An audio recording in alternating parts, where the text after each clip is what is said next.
Hello YouTube, my name is Nero, and today we have some Call of Duty Ghosts and another episode of KEM Strike Saturday, which of course is the weekly series here on my channel where subscribers send me in KEM Strikes.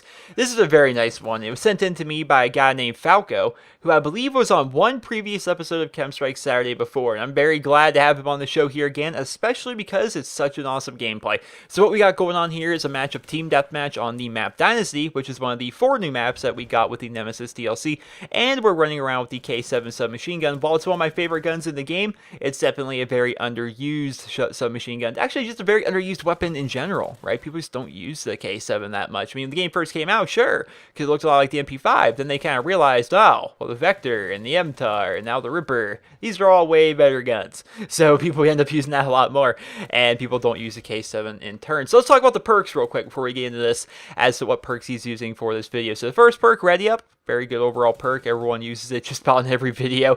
We've got Sleight of Hand for faster reloads, which I really do like Sleight of Hand on the K7. If you're using a submachine gun, you're in close quarters combat, you're going to need them fast reloads more often than not. He's got Dead Silence as well as Amplify, so his own footsteps are quieter, as well as amplifies the sound of the enemy footsteps, so we can hear them coming, which Amplify works very, very well on this map. I can say that from experience. And Focus, which is just a great perk, probably the best perk in the game, and a very underused perk, Blast Shield. Almost a controversial perk in my opinion. So Blast Shield will actually protect you from things like the IED, right? But the thing about it is you're still going to trigger the IED. So instead of running Blast Shield, which usually like in the Black Ops games, the Treyarch games, I always use Flak Jacket. But in Call of Duty Ghosts, instead of running Blast Shield, I decided to run Sit Rep instead, which will allow me to actually see where the IEDs are and see where the IMSs and the SATCOMs and all those things are at. So I don't end up triggering them. I know where they're at. I can destroy them if I need to. But instead of like just walking in and surviving the blast, I'd rather just avoid that blast completely and, you know, trying to give away my location. So Blast Shield, while it can be a good perk, I definitely recommend to you guys, instead of running that, running Sit Rep. That definitely help you out a bit more. So we're playing here once again on the map Dynasty, which we're already on a 20 kill streak. There's not really a whole lot to break down in this gameplay, which we're going to be doing a review of the Nemesis maps going in tomorrow's video on Sunday. So hopefully you guys will be able to check that out and enjoy that. But basically what he's done throughout the entirety of this video is he stay up here in this area, which I don't even know what to call this area because this map is very tough for callouts in my opinion because it's all just kind of streets and alleyways.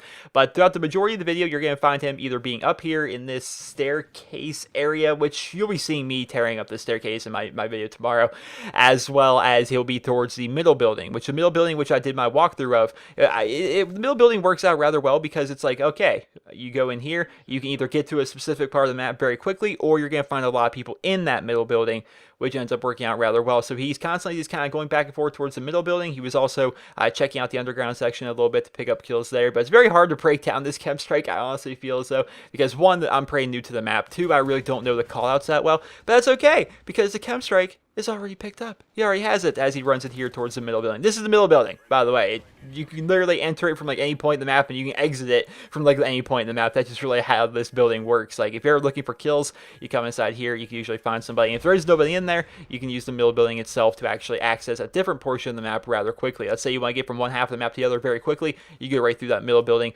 Whereas if you were to take other portions of the map, it would probably take you a little bit longer because you have to run through all the alleyways and all around the corners and stuff. Whereas the middle building, you can just go right through it and get right in there. But that is the end of the gameplay. Another KEM Strike where the KEM Strike actually goes off and gets the final kill cam, which of course always looks pretty cool, and a final score of 33-3, which is pretty freaking good. Now let me break this down once more, because some people may not realize this, and I like to mention it every time it happens.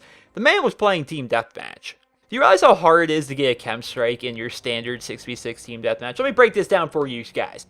So there's 6 people on your team, and between the 6 of you, you need to get 75 kills to win. To get a KEM Strike without hardline, you're going to need 25 kills in a row. So basically, you have to get 1/3 of the possible kills that your team can get in the entirety of the match. You have to get 1/3 of them in a row on one life while competing with 5 other teammates who are also trying to get kills. And because of that, you're kind of rapidly approaching that 75 kill cap. And it's like, man, that's actually really tough to get a KEM Strike or a Moab or anything like that in a standard 6v6 team deathmatch where the kill limit is actually 75 kills. That's pretty tough, and it's definitely very impressive. And to do it on a brand new map, to do it with the K7 submachine gun, I thought it was a fantastic overall gameplay. Kudos to you, Mr. Falco. Great stuff. Well, I hope you guys all enjoyed this episode of KEM Strike Saturday. And if you did, please be sure to leave a rating where you guys feel the video deserves. And if you guys like to send in your guys' Chem Strikes for next week's episode of Chem Strike Saturday, everything you guys need to see is on your screen right now. No commentary, no color correction. Try and render your video out at a very nice quality. Remember, quality is key for these videos. Take that high quality video of yours, upload to YouTube as unlisted, link me via personal message here on YouTube, and then congratulations, you have submitted your video for next week's episode of Chem Strike Saturday. If you guys had to go ahead and check out Mr. Falco. So Falco's a returning guest here on Chem Strike Saturday. Like I said earlier in the video, I believe he was featured once before. I think this is actually his second time on Chem Strike Saturday. If you go and check out his YouTube channel, it's youtube.com/officialfalco, and you're going to find just under 40 videos. He posts a variety of Call of Duty content on his channel, from Call of Duty Ghosts to Black Ops 2 to Modern Warfare 3.